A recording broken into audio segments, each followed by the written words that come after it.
Car encore que Christ a été crucifié dans la faiblesse, toutefois, il est vivant par la puissance de Dieu. Nous de même, nous sommes faibles en lui.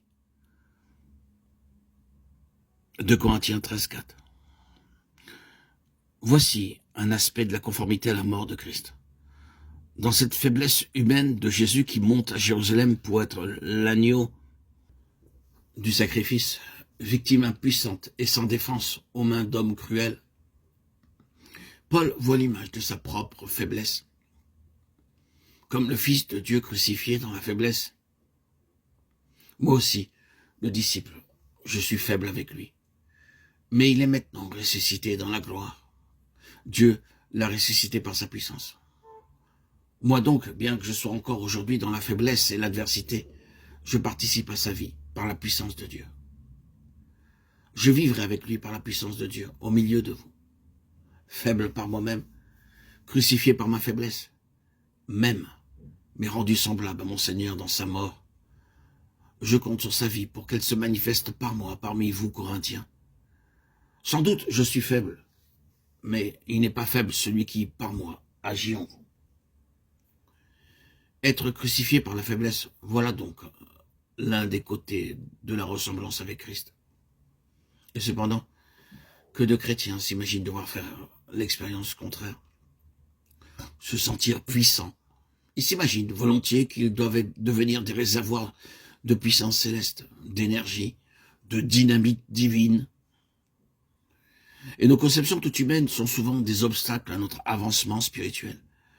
C'est uniquement dans la faiblesse que Dieu peut manifester sa force. La silencieuse victime du Golgotha nous dévoile la pensée de Dieu à cet égard. La faiblesse de Dieu est plus forte que les hommes, mais ceci est tellement contraire à nos pensées qu'il est nécessaire que le Saint-Esprit ouvre nos yeux pour que nous puissions comprendre notre modèle et qu'il nous communique de son Saint-Esprit. Il est nécessaire qu'il fasse naître en nous le désir de ressembler au Seigneur et qu'il nous rende conformes à lui par la faiblesse.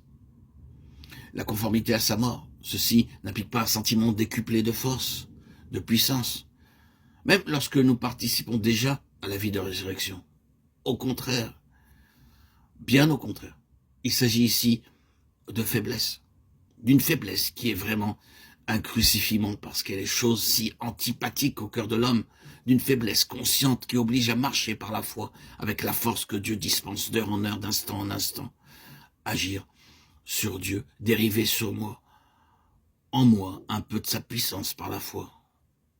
Comptez que Christ s'avira de moi et parlera par moi par la foi. Vivre avec lui par la foi, afin que sa puissance soit manifestée et agisse efficacement dans les autres plutôt qu'en moi. En vérité, c'est bien là marcher uniquement par la foi. Pour les autres, en eux, une démonstration d'esprit de puissance. Pour le serviteur, en moi, la faiblesse, la crainte et un grand tremblement.